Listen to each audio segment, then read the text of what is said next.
فيهن خيرات حسان فبأي آلاء ربكما تكذبان. Ma'asyiral muslimat yang dimuliakan Allah Subhanahu wa ta'ala, saya ingin memulakan kajian kita ini mensifatkan soal bidadari sorga dulu Buya, baru kita masuk ke tema nanti. Di dalam Al-Quran surah Al-Baqarah ayat 25 Allah mengatakan, وَلَهُمْ فِيهَا أَزْوَاجٌ مُطَهَّرَةٌ وَهُمْ فِيهَا خَالِدُونَ. Bagi mereka di dalamnya, maksudnya di dalam sorga ada istri-istri atau bidadari-bidadari mutahharatun yang disucikan.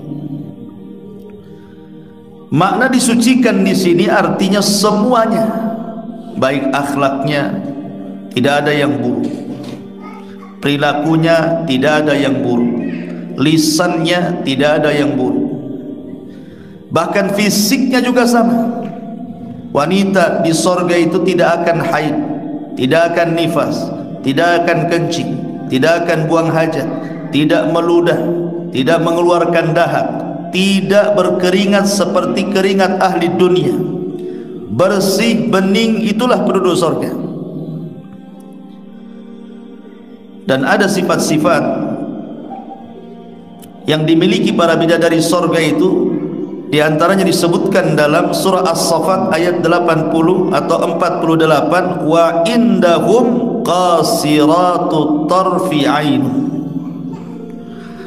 Dan di sisi mereka ada bidadari-bidadari yang tidak liar pandangannya serta matanya jelita. Kalau di dunia kadang-kadang ibu-ibu liar Bu ya, apalagi masuk mall tuh, tengok tas tuh langsung tuju ke situ, dan liar kemana-mana tuh. Apapun yang dilihatnya pengen dimiliki. Kemudian juga Allah mengatakan surah Ar-Rahman ayat 74, lam yatmishunna insun qablahum wala jan. Mereka tidak pernah disentuh oleh manusia sebelum mereka, dan juga tidak pernah disentuh oleh kalangan jin. Artinya wanita-wanita penduduk sorga itu tidak pernah tua dan tidak pernah menjanda. Tidak pernah tua, bahkan tidak akan pernah menjanda. Di zaman Rasul ada seorang nenek-nenek sudah tua datang kepada Nabi, ya Rasulullah, apakah orang seperti saya bisa masuk surga? Kata Nabi SAW, maaf nek, di surga itu tak ada nenek-nenek. Nangis pula nenek ini, disangka dia tak bisa masuk surga, pergi dia sambil nangis. Maka Nabi SAW mengutus kepada seseorang, sampaikan kepada nenek itu, salah paham dia. Maksud saya, kata Rasulullah, di sorga itu tidak ada nenek-nenek, karena Allah mengatakan inna ansha'nahunna insha'an wa ja'alnahunna abkaran uruban atraban. Kami jadikan mereka perawan, mereka gadis lagi, dan mereka tidak akan pernah menjanda. Semua wanita di sana ada pasangan. Nanti ada pembahasannya. Bagaimana wanita-wanita dunia yang ditinggal mati suaminya, apakah akan balik lagi ke suaminya di sorga? Kalau dua-duanya masuk sorga, bagaimana pula yang bercerai dengan suaminya, apakah dia akan berjumpa lagi dengan suaminya di sorga? Bagaimana wanita yang tidak pernah menikah sama sekali? Dan begitu seterusnya, ada hukum-hukumnya. Kemudian juga Allah mengatakan dalam surah Ar-Rahman juga ayat 70-nya, fihinna khairatun hisan. Di dalam surga itu ada bidadari-bidadari yang baik-baik lagi cantik-cantik. Di dunia Bu, kalau ingin cantik itu modalnya banyak kan Bu? Belum make upnya, bedaknya, lipstiknya, macam-macamnya. Oh, di kota itu ya mesti ke salonnya, ke saunanya, Kadang-kadang yang punya duit itu sampai ke dokter kecantikan itu, silikon sana, silikon sini, macam-macam. Modalnya besar kalau di dunia itu. Orang pengen cantik. Makanya kalau ibu dibilang kurang cantik sama suaminya, minta uang banyak-banyak sama suaminya. Saya bisa cantik. Gitu ya. Ya Bu ya. Ma'asyiral muslimat yang dimuliakan Allah Subhanahu wa taala, tapi di sorga itu nggak ada modal. Setiap harinya ibu itu bukan makin jelek makin cantik, karena nikmat sorga itu yazdad wa yazdad, bertambah dan bertambah, semakin hari bertambah, semakin hari bertambah. Kalau di dunia nikmat itu kan semakin hari berkurang. Coba ibu nanti usia sudah 50 tahun ngaca Bu. Nah sekarang ngaca duluan, nanti setelah 50 tahun ngaca lagi. Apa enggak jatuh semua? Alisnya jatuh, pipinya jatuh, semua serba jatuh. Udah tak cantik lagi. Karena di dunia ini mau tidak mau orang itu akan berubah. Mau tidak mau, semakin tua itu pasti berubah. Itu sudah kodrat manusia di dunia. Tapi di sorga itu tidak ada. Hari-hari makin cantik, makin cantik. Makanya ada hadis yang bercerita tentang sukul jannah, hadis tentang pasar sorga. Ada pasar usaha di sorga? Ada. Apa pasar kayak pasar Tarempa? Bukan. Jadi di sorga itu pasarnya bukan untuk jual beli. Sorga itu pasarnya untuk berjumpa dengan teman-teman di dunia yang sama-sama masuk sorga. Setiap pekan itu nanti ketemu tuh dengan kawan-kawannya, berbincang-bincang di pasar itu, nostalgia tentang kehidupan dunia. Oh dulu saya pernah rihlah sana sini, ingat gak? Oh ingatlah kan itu. Lah ketika kemudian sebelum pulang, maka datang angin yang akan menerpa setiap wajah dan badan penduduk sorga. Tiba-tiba angin yang membawa debu itu menjadikan berubah semuanya. Badannya berubah, mukanya berubah, kekuatannya berubah. Ketika sampai di rumahnya, maka masing-masing heran.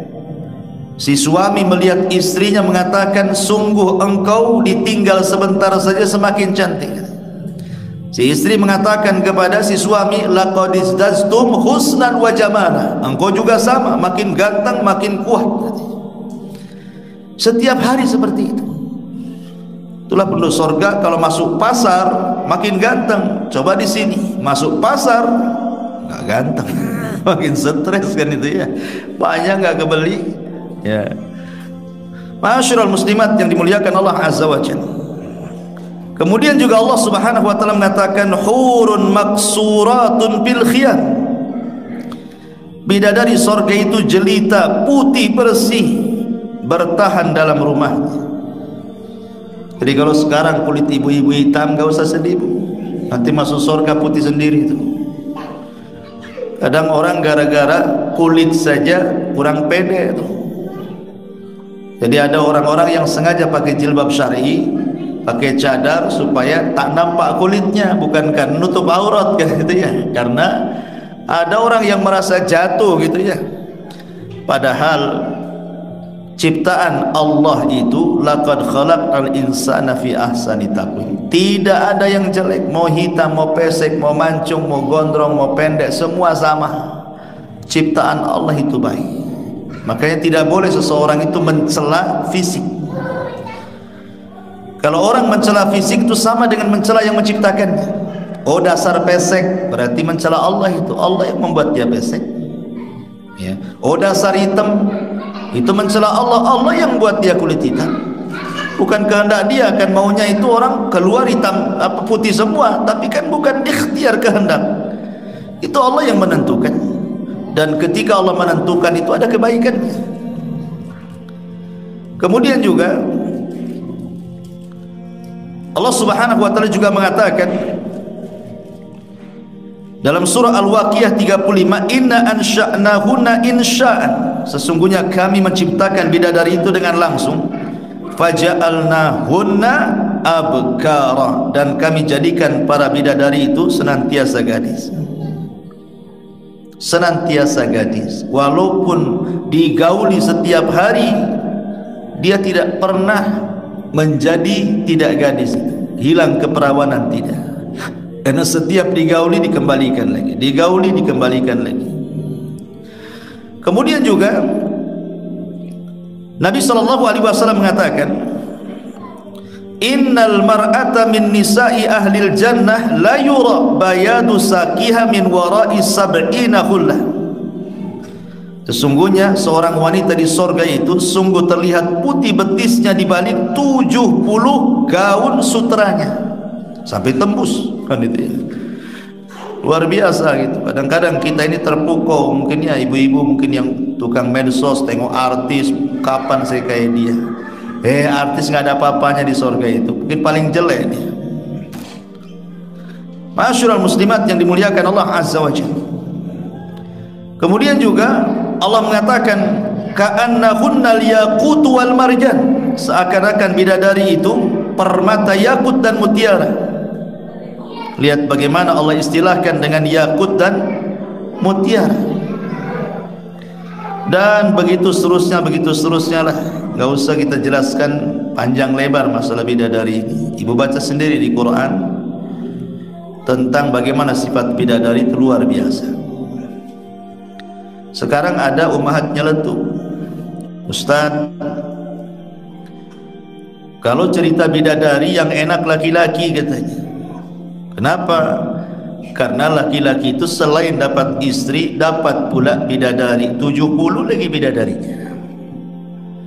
Setiap 70 bidadari ada dayangnya, setiap dayang ada pembantunya, semua halal. Berapa wanita laki-laki dapat? Kenapa kami wanita tidak diberikan nikmat yang sama, dapat bidadara juga kan itu? Gimana tuh jawabannya tuh kalau dilempar ke kaum laki-laki? Begini Bu ya, saya jawab sedikit baru kita jelaskan tentang lisan penduduk surga. Di dalam Al-Quranul Karim Allah Subhanahu wa ta'ala berfirman bahwa kenikmatan penduduk surga itu, kenikmatan penduduk surga itu disamakan baik laki-lakinya ataupun perempuannya, tidak dibeda-bedakan. Ingat Bu ya, tidak ada yang membedakan kenikmatan laki-laki dan perempuan kecuali yang dikhususkan Allah. Seperti ya tadi, laki-laki dapat sekian bidadari, itu kan kekhususan. Allah lebih tahu tentang nikmat laki-laki dan Allah lebih paham tentang nikmat perempuan. Itu yang harus dipahami. Alasannya gini Bu ya, kenapa Allah Subhanahu wa ta'ala tidak menyebutkan dalam Al-Quran nikmat wanita dunia yang masuk ke dalam surga? Kenapa Quran tidak menyebutkannya? Yang disebutkan hanya nikmat bidadari, sementara bidadari itu bukan penghuni dunia yang masuk surga, memang diciptakan oleh Allah di dalam surga. Kok Quran tidak menjelaskan? Sebagian ulama mengatakan bahwa wanita-wanita dunia kalau dia masuk ke dalam surga, maka dia jauh lebih cantik, lebih indah, lebih bening, lebih daripada bidadari. Makanya tidak diceritakan. Cukuplah bidadari itu sebagai gambaran. Kalau bidadari saja sedemikian cantiknya, macam mana ibu yang masuk surga, itu maksudnya. Dan ini ditanyakan oleh Ummu Salamah radhiyallahu anha kepada Rasul. Kata Ummu Salamah, ya Rasulullah, bagaimana nasib wanita-wanita dunia kalau masuk ke dalam surga? Kenapa Al-Quran tidak menyebutkan tentang keindahan mereka? Maka Rasul mengatakan bahwa wanita-wanita penduduk surga, wanita-wanita penduduk dunia yang masuk surga jauh lebih indah dibandingkan bidadari. Kenapa? Karena wanita-wanita dunia itu lelah letih dia masuk surga, sementara bidadari itu tidak ada lelah letih beramal, memang sudah di surga mereka karena amalannya itu. Kemudian yang kedua, wanita itu memiliki sifat malu. Wanita itu memiliki sifat malu, dan sifat malu itu biasa disembunyikan. Makanya kenikmatan wanita itu disembunyikan, tidak disebutkan. Yang jelas dia akan mendapatkan nikmat yang besar kelak di surga, tidak disebutkan. Cukuplah firman Allah Subhanahu wa taala tadi bahwa kenikmatan-kenikmatan surga itu fala ta'lamu nafsun ma ukhfiya lahum. Tidak ada satupun jiwa tahu apa yang disembunyikan dari nikmat-nikmat Allah di surga kelak. Karena yang disebutkan dalam Quran, dalam hadis itu tidak seberapa kenikmatan surga itu. Hakikatnya jauh lebih nikmat. Sehebat apapun saya menjelaskan kenikmatan surga, surga itu menyelisih apa yang saya jelaskan. Saking nikmatnya, karena nggak bisa dibayangkan. Ya. Kemudian Bu, surga itu miniatur dunia. Surga itu miniatur dunia. Maksudnya apa? Di dunia laki-laki itu dia hanya satu nikmatnya. Lihat ibu, kalau laki-laki itu hanya suka dengan perempuan saja, tapi kalau perempuan itu terbagi kenikmatannya. Dia suka dengan laki-laki, suka dengan sepatu, suka dengan sandal, suka dengan tas, suka dengan perhiasan, suka dengan baju, celana, macam-macam kan. Makanya lihat, ada laki-laki itu pakai baju seminggu gak ganti-ganti, karena nggak begitu suka dia dengan baju. Tapi kalau perempuan nih, ada ya kawannya pakai baju baru, bermerek, cantik, bagus, pasti ibu melirik, didekati, disentuh, beli di mana om katanya. Gitu ya. Laki-laki nggak ada tuh, ada kawannya pakai jubah, nggak peduli. Tapi kalau perempuan begitu dia, tengok kawannya botas bagus, pengen juga kan itu. Kawannya pakai anting-anting, gelang-gelang, kalung-kalung, pengen juga. Jadi kenikmatan wanita itu beragam. Kalau saya analogikan seperti ini Bu, mudahnya ya. Ada laki-laki dikasih pilihan dua wanita. Yang satu hitam, jelek, kriwel, pokoknya enggak, pendek, pokoknya enggak ada lah, enggak tertarik. Tapi dia kaya Bu, kaya dia. Yang satu pula cantik sekali, tinggi, cantik, putih, pokoknya cantik, miskin dia. Laki-laki itu milih yang kedua, enggak mungkin milih yang pertama. Apa kaya, sakit hati nanti. Malu dibawa-bawa gitu. Coba kita balik Bu, ibu dikasih dua laki-laki, yang satu ganteng luar biasa, yang satu jelek. Yang jelek ini miliarder, rumahnya banyak, gajinya ratusan juta, apapun yang ibu mau per bulannya ratusan juta. Yang satu pula ganteng-ganteng, nganggur, tak punya duit, hutang banyak, dikejar debt collector. Kira-kira milih mana Bu? Gitu ya. Pasti ibu milih yang jelek, yang penting kaya. Dari analogi ini saja kita sudah tahu bahwa kenikmatan di dunia saja sudah beda tuh.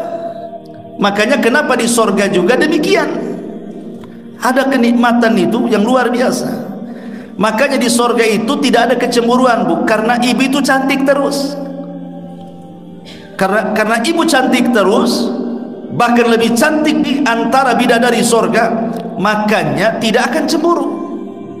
Tapi kalau di dunia nih, suami berpoligami, dapat istri muda, ibu pula sudah tua, jelek pula kan gitu, pasti cemburu tuh. Poligami kok cari yang kayak gini, yang sama-sama tua lah saya sama saya banget. Itu ya. Karena di dunia ini pasti tua sih masalahnya. Jadi makanya di surga itu nggak ada apalagi ketika orang masuk surga itu mau sudah dicabut kecemburuannya kan. Wa naza'na ma fi sudurihim min ghillin ikhwana. Dicabut perasaan penyakit-penyakit hati itu sehingga nggak akan cemburu lagi. Karena kenikmatannya dengan laki-laki itu dilupakan, ada nikmat yang jauh lebih besar bagi wanita itu.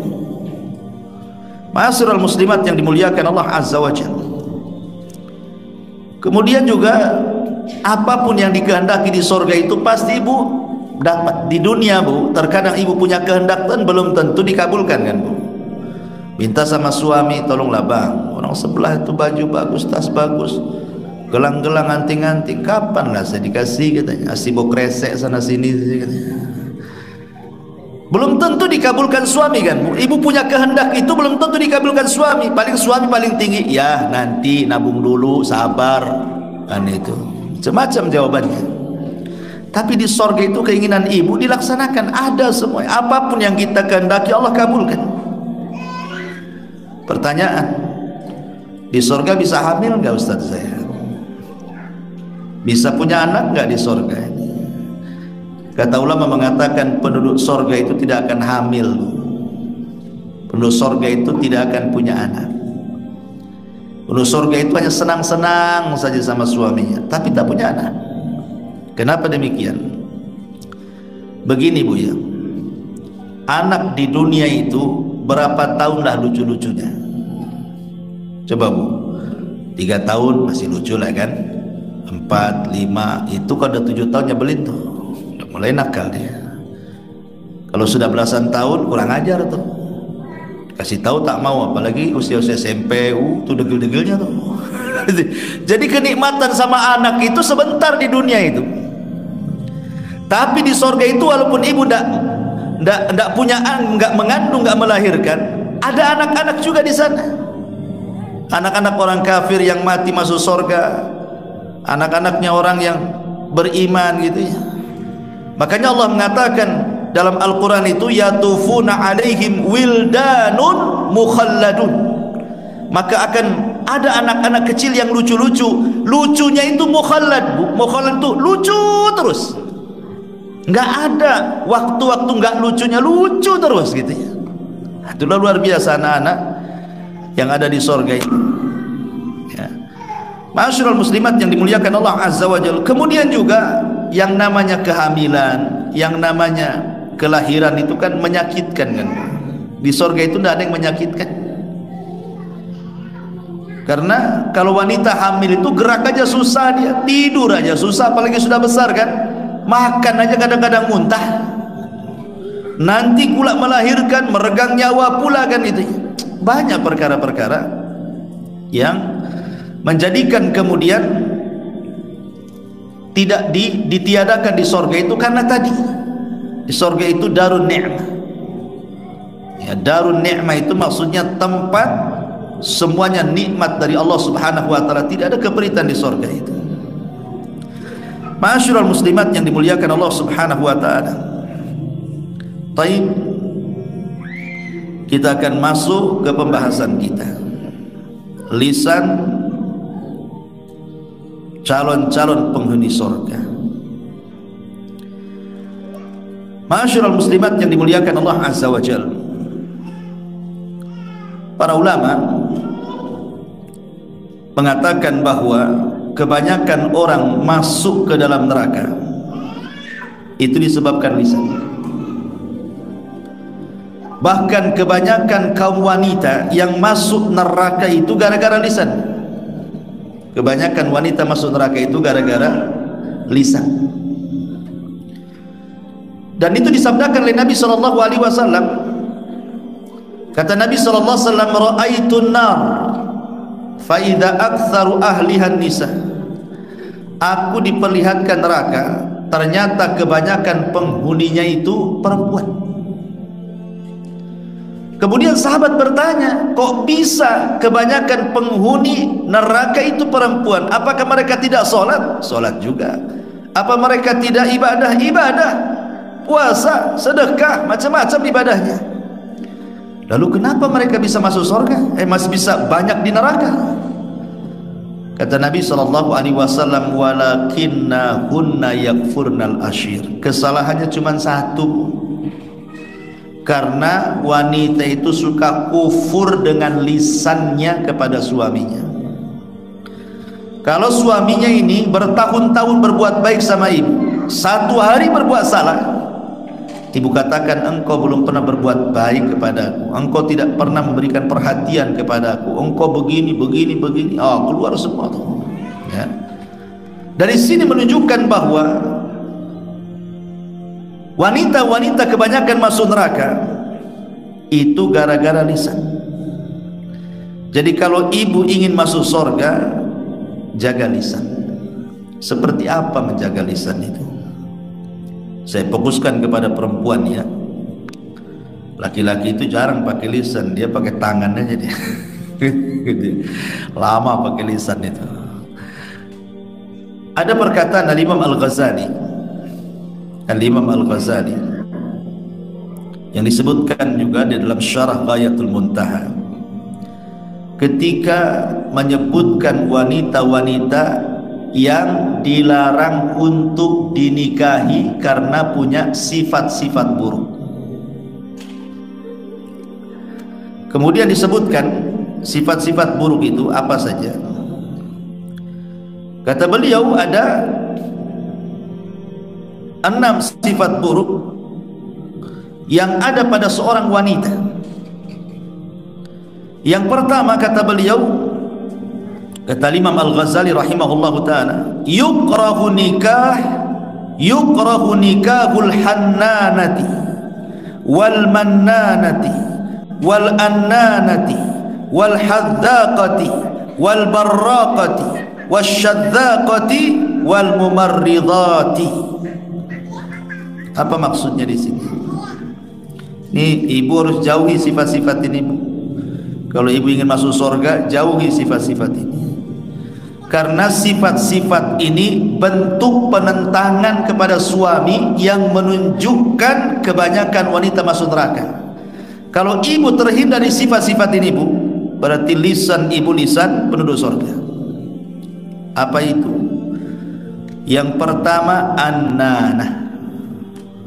Annanah itu perempuan yang banyak mengeluh, banyak mengadu, suka garuk kepala. Maka jauhi, jangan suka mengeluh ya. Tapi jadilah wanita qanaah. Kalau memang suami sudah berusaha, dia sudah tanggung jawab sebenarnya. Memang Allah belum rizkikan rizki yang luas gitu ya. Kalau beberapa keinginan ibu ini belum terpenuhi, qanaah, ridha dengan pemberian Allah. Jadilah wanita yang kebalikan daripada anan. Jangan suka ngeluh.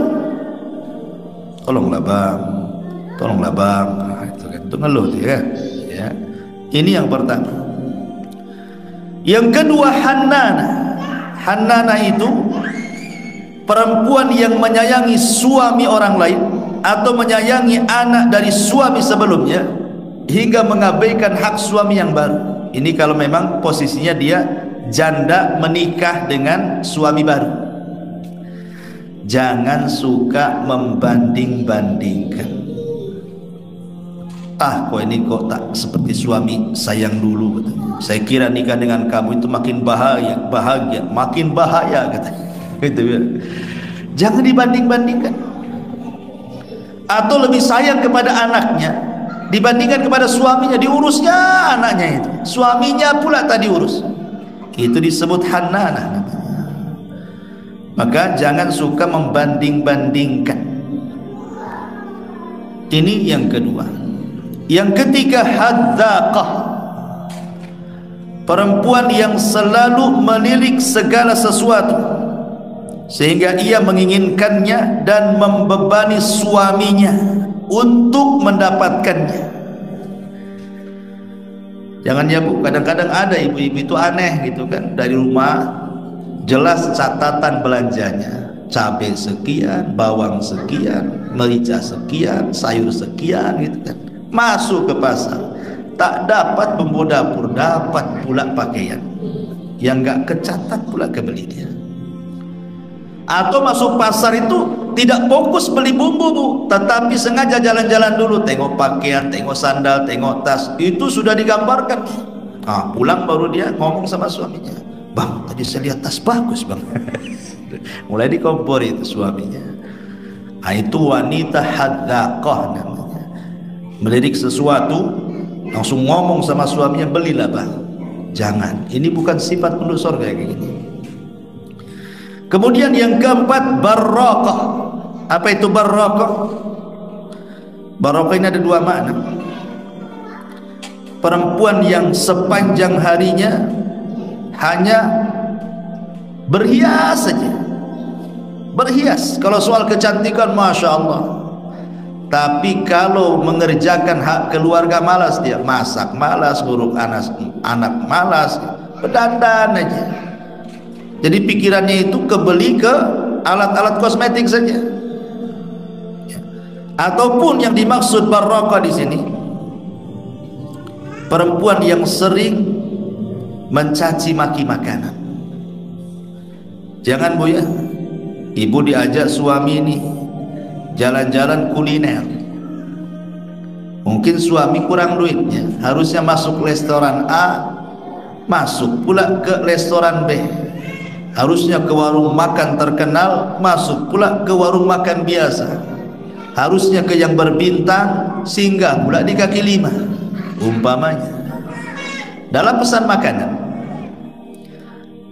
ya memang ibu pandai masak gitu, tapi lah hormatilah suami sudah belikan makanan itu.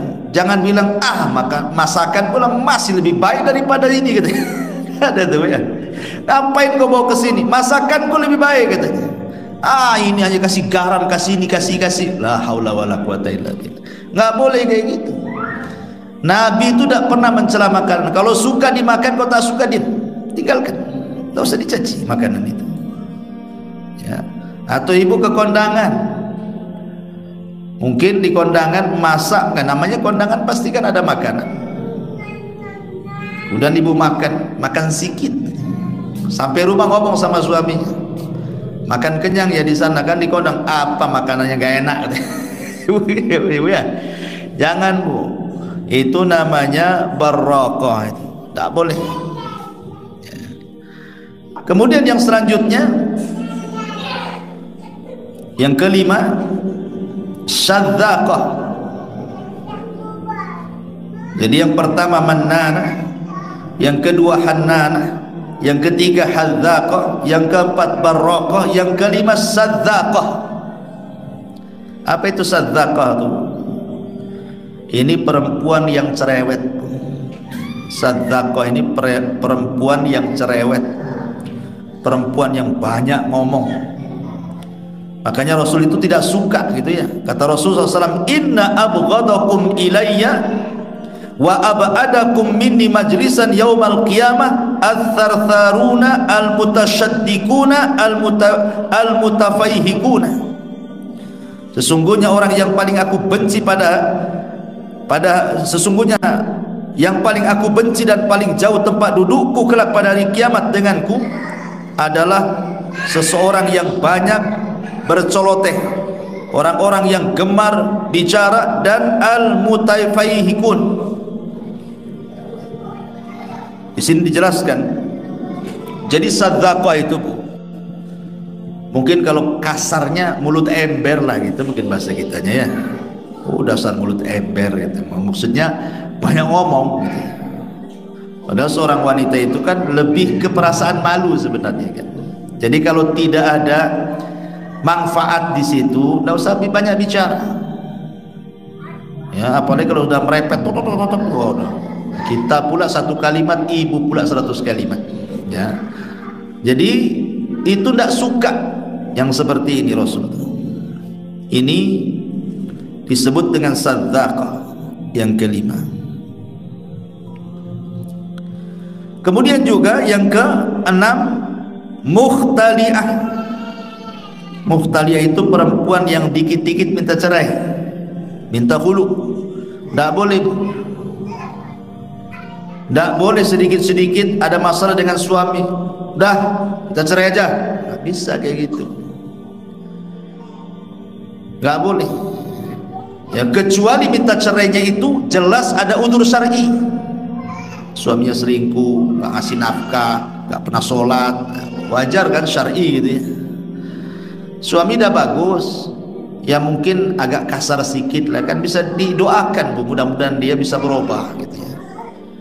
Karena belum tentu juga cerai dengan suami yang pertama kemudian menikah dengan suami kedua lebih bahagia Bu. Saya contohkan dulu di zaman Nabi Ada seorang sahabat namanya Hasan ibn Thabit. Hasan ibn Thabit ini khatibun Nabi. Dia seorang orator karena dia juru bicara Nabi. Orangnya hitam, pendek, ya gak ganteng gitu. Istrinya pula paling cantik. Istrinya paling cantik. Ya lah, biasanya nggak ganteng-ganteng itu istrinya cantik. Yang ganteng-ganteng pula istrinya tak cantik.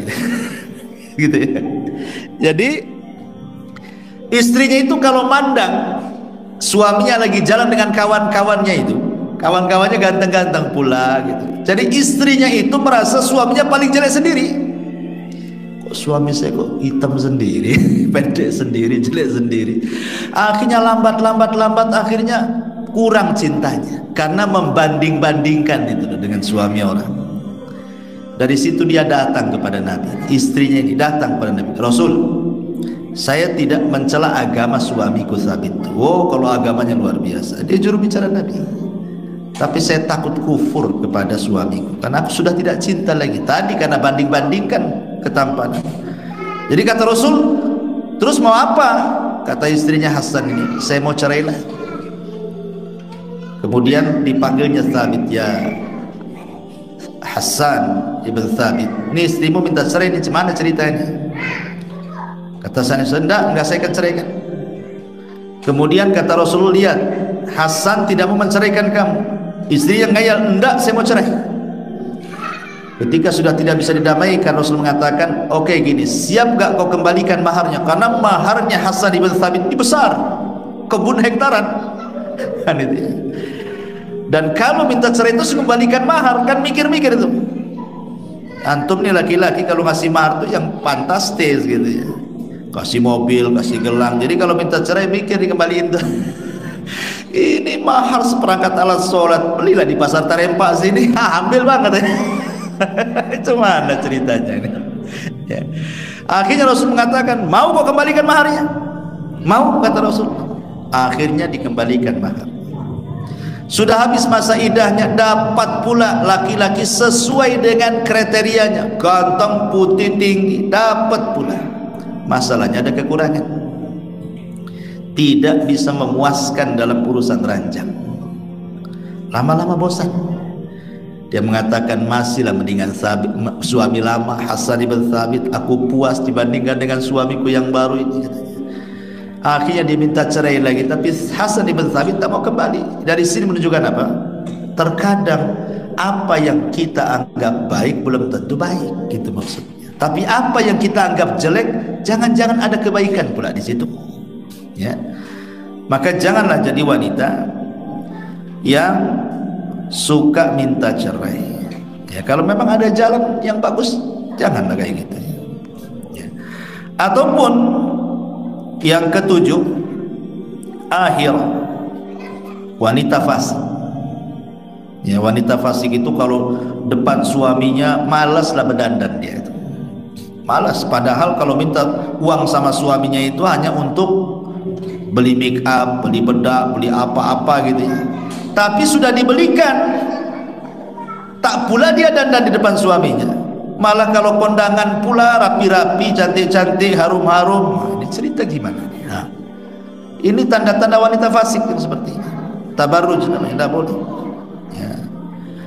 Kemudian juga yang kedelapan, an-nashiz, perempuan yang merasa lebih tinggi di atas suaminya. Kadang-kadang dia ngomong asal nyeplos saja.